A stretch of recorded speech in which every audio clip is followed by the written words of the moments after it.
Respected organizers, all the participants, it's a great honor and pleasure to participate today's event. Today I would love to share my favorite book. It's about the cultures and organizations. This book is written by the Dutch author, and it just reminds us that the culture is not just about traditions or the customs. This is a whole system of the shared values and assumptions that shapes a way how the people think, how they communicate, how they build their relations. The book is based on 6 different cultural dimensions. And today I will introduce you one short excerpt from this book. It's about long and short-term orientation. So why it's a very interesting part? Because we all know that China belongs to the long-term orientation country, yes, and it belongs to this culture. So, and I will also, after when we have this discussion part, I would love to explain how I try to connect these cultural dimensions with this cultural, with this all this experience in the frame of the Belt and Road Initiative. So let me read a short excerpt, very interesting part. It's quite thick book. The future of long and short-term orientation. So it starts with a really nice passage. The second time Duke Qing called Confucius to an audience, he again asked him, "What's the secret of good government?" Confucius replied, "Good government consists in being sparing with resources." The future is by definition a long problem.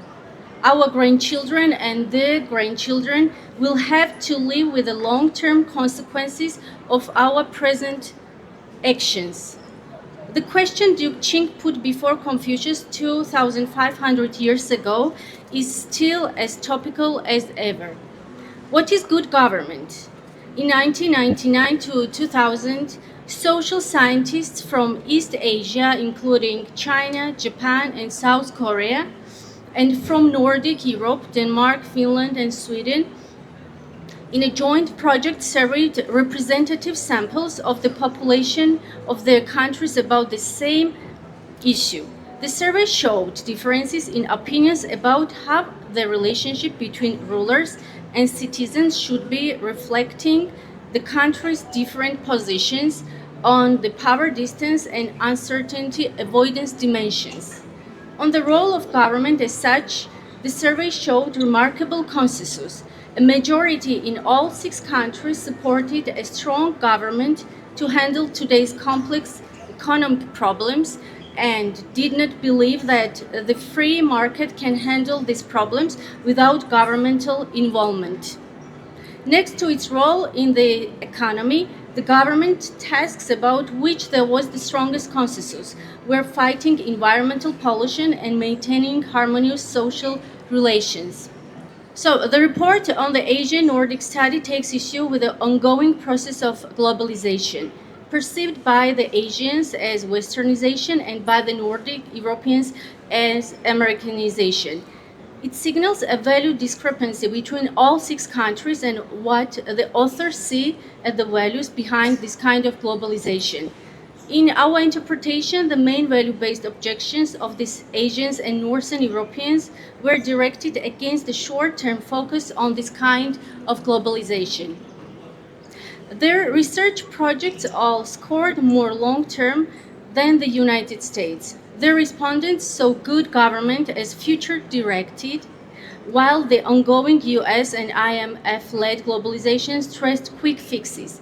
In fact, according to the economist Joseph Stiglitz, it was based on a market fundamentalism that, as much as other fundamentalisms, was predicated on maintaining or returning the past positions rather than guided by a view of a common future for humankind as a whole. Responsible thinking about the long term cannot avoid the conclusion that in a finite world, any growth has its limits. The human population cannot continue growing forever, or nor can the economy of the state, unless can it continue growing forever. Yes, so it grows comes at the expense of other states. Few politicians have been prepared to face this reality. The most evident area where this applies is the environment. Climate change through global warming, water shortage, and radioactive waste deposits are examples of environmental causes of unbridled growth, with which good government should take issue. Religious, political, and economic fundamentalists are aggressive enemies of long-term thinking. They are based on the past and tend to escape their share of responsibility for the future, putting it in the hands of God or the market.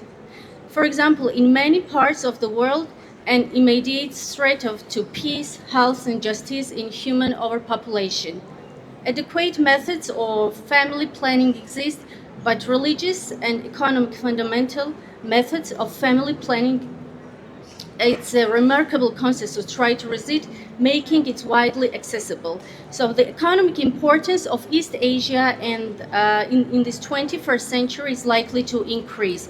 One precious gift the wise men and women from the East can carry to the others would be a shift forward global long-term thinking. So why I would love to introduce and recommend this book to the interested audience, because it's not just about the culture.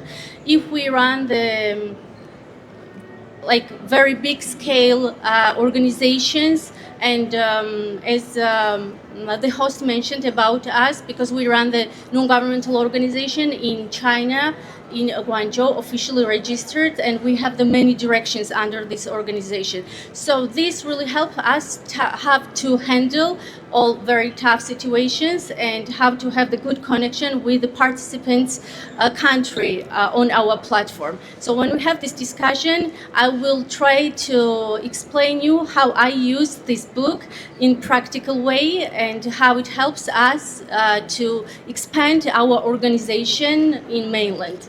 Thank you so much for your attention.